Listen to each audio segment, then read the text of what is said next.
प्राणतो निमिषतो महेत्वैकयिद्राजा जगतो बभूव य ईशे यस्य द्वपद चतुष्पदः कस्मै देवाय हविषा विधेम। तूने अपनी अनुपम माया से जग ज्योति जगाई है, मनुष्य और पशुओं को रच कर निज महिमा प्रगटाई है। अपने ही सिंहासन पर श्रद्धा से तुझे बिठाते हैं, भक्ति भाव की भेंटें लेकर शरण तुम्हारी आते हैं। इस प्रातःकालीन अमृत बेला में इस बाल सत्संग में उपस्थित सभी प्यारे बच्चों को, आयोजकों को, सभी साथियों को सादर सप्रेम नमस्ते। पिछले दिनों हम विद्यार्थियों में कौन कौन से दोष होते हैं उस पर विचार कर रहे थे।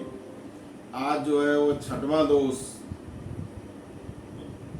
महात्मा विदुर कहते हैं आलस्यम मदमोह च चापलम्यम गोष्ठिरेव च स्तब्धता च विमानत्वम तथा त्यागितुमेव च एतौ वै सप्त दोषा सौ सदा विद्यार्थिनां मता। ये महाभारत के अंतर्गत ये श्लोक आया है। तो विदुर जी कहते हैं कि सबसे बड़ा दोष जो है वो आलस्य माना गया है। दूसरा है नशा करना, नशीले पदार्थों का सेवन। तीसरा दोष बताया मोह में पड़ जाना, इंद्रियों के दास बन जाना।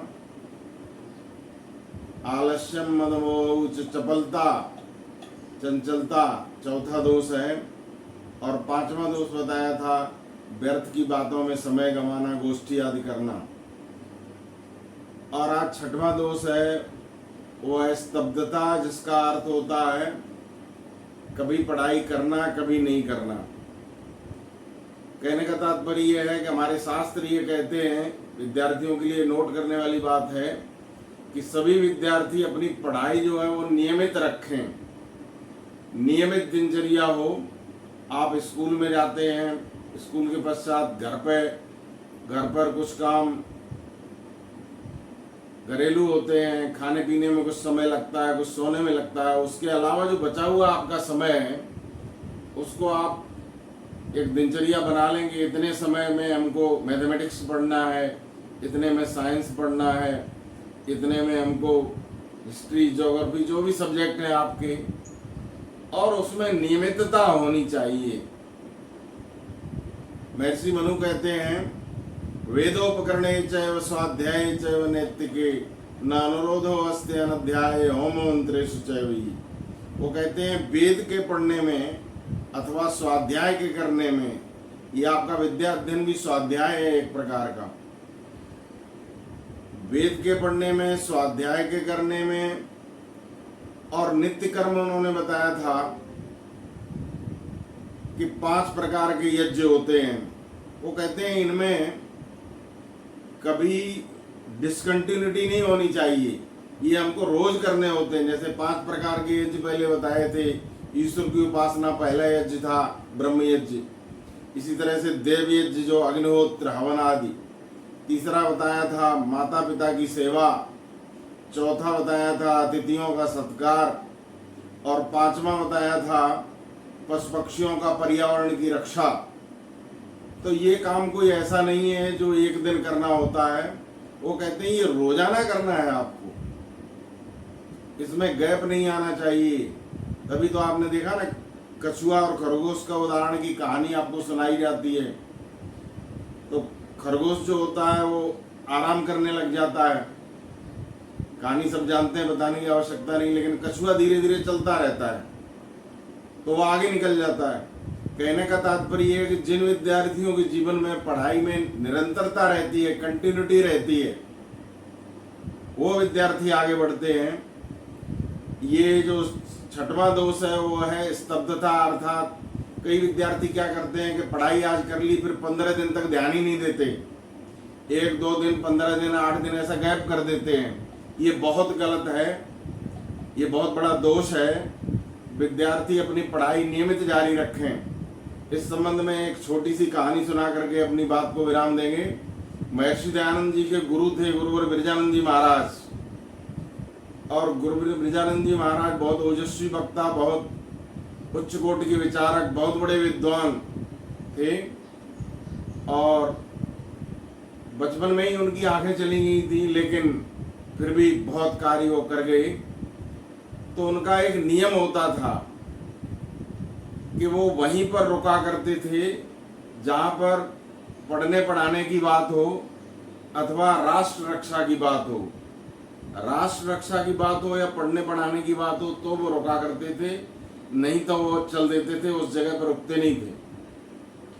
एक बार की घटना है कि अलवर नरेश, अलवर के राजा स्वामी ब्रजानंद जी महाराज से बहुत प्रभावित हुए और उन्होंने कहा कि महाराज जी, हम आपको अपने घर पर, अपने राज्य में ले जाना चाहते हैं, वहाँ आप निवास करिए और आपका लाभ हमारे पूरे राज्य को मिलेगा, पूरे राज दरबार को मिलेगा, हम सब लोग लाभान्वित होंगे, तो कृपा कीजिए और कृपा करके हमारे राज्य में चलिए, अलवर चलिए। तो देखिए, उस समय गुरुवर विजयानंद जी महाराज ये कहते हैं कि हमारा एक नियम है कि जब तक आप निरंतर पढ़ते रहोगे, कंटिन्यू पढ़ाई में कंटिन्यूटी रखोगे, निरंतर पढ़ोगे, कम से कम 2 घंटे रोजाना यदि हमारे पास आओगे, ये मेरी प्रतिज्ञा है, तब तक मैं अलवर रुका रहूंगा। और जिस दिन आप प्रतिज्ञा तोड़ दोगे उस दिन मैं आपका राज्य छोड़ दूंगा। तो चूंकि राजा अलवर नरेश जो थे बिरजानंद जी महाराज से बहुत प्रभावित हुए थे, तो उन्होंने कहा ठीक है महाराज, मैं तो आपको लेकर के ही जाऊंगा और मैं प्रतिज्ञा करता हूं कि मैं रोजाना पढ़ाई करूंगा। तो वहां पर अलवर नरेश अपने राज्य में स्वामी बिरजानंद जी महाराज को ले गए, वहां पर ठहरने की व्यवस्था की, खाने पीने की सारी व्यवस्था कर दी और वो रोजाना नियमित रूप से पढ़ाई करने के लिए आने लग गई और पढ़ते पढ़ाते थे। काफी समय बीत गया। एक दिन की बात है कि वो पढ़ने के लिए नहीं आए और कोई सूचना भी नहीं दी। बस फिर क्या था, बिरजानंद जी महाराज नाराज हो गए और उन्होंने उसी समय अपना सामान समेट लिया और तैयारी कर रहे थे। तभी शाम के वक्त अलवर नरेश जी वहां पर किसी को लेकर के पधारे क्षमा याचना करने के लिए कि महाराज जी, आज भूल हो गई, मैं सूचना भी नहीं दे पाया और पढ़ने भी नहीं आ पाया, आप ये क्या कर रहे हैं, अपना सामान क्यों समेट रहे हैं, कृपा करिए हम पर, हमारे राज्य में रहिए, रुकिए, आपको कोई कष्ट नहीं होगा। तो उस समय स्वामी बिरजानंद जी महाराज उनको देखिए क्या जवाब देते हैं कि आप शिष्य हैं, मैं गुरु हूं, आपने अपनी प्रतिज्ञा तोड़ी है, मैं गुरु होकर के यदि प्रतिज्ञा तोड़ूंगा तो भविष्य में लोग क्या कहेंगे कि गुरु भी ऐसे होते थे। मैं अपनी प्रतिज्ञा नहीं तोड़ सकता, आपने अपना वचन नहीं निभाया। मेरा ये नियम है कि मैं वहीं पर रुका करता हूं जहां पर लोग पढ़ने पढ़ाने की बात करें अथवा राष्ट्र रक्षा की बात हो, जहां पर नियमित रूप से कोई मेरे से शिक्षा ग्रहण करने आए या पढ़ाई की बात करे तो मैं रुकता हूं, अन्यथा मैं वहां पर नहीं रुकता हूं। आपने अपनी प्रतिज्ञा तोड़ी है, मैं अपनी प्रतिज्ञा नहीं तोड़ सकता। कहते हैं कि उसी दिन प्रातः काल वो सुबह वहां से चल दिए और जाकर के फिर मथुरा नगरी में अपना निवास बनाया था, जहाँ पर गुरुवर महर्षि दयानंद सरस्वती थे, गुरुवर बिरजानंद जी की भेंट हुई थी। तो कहने का तात्पर्य जो आज जो मैंने दोष बताया वो है स्तब्धता। विद्यार्थी नोट करें कि पढ़ाई में नियमितता रहे, आप अपना टाइम पढ़ने का निश्चित करें कि इतने घंटे हमको ये सब्जेक्ट को देने हैं, इतने घंटे इस सब्जेक्ट को, और रोजाना आप पढ़ाई में उतना समय लगाएं, उसमें किसी प्रकार का गैप नहीं हो, तो देखिए आप पढ़ाई के क्षेत्र में बहुत आगे बढ़ेंगे। इस प्रकार का हमारे शास्त्र कहते हैं कि तो 6वां दोष जो है, कभी पढ़ाई करना, कभी नहीं करना, कभी पढ़े रहना आलस्य में, इससे सभी विद्यार्थियों को बचना चाहिए। इसके साथ ही मैं अपनी वाणी को विराम देता हूँ। ओम शम, धन्यवाद।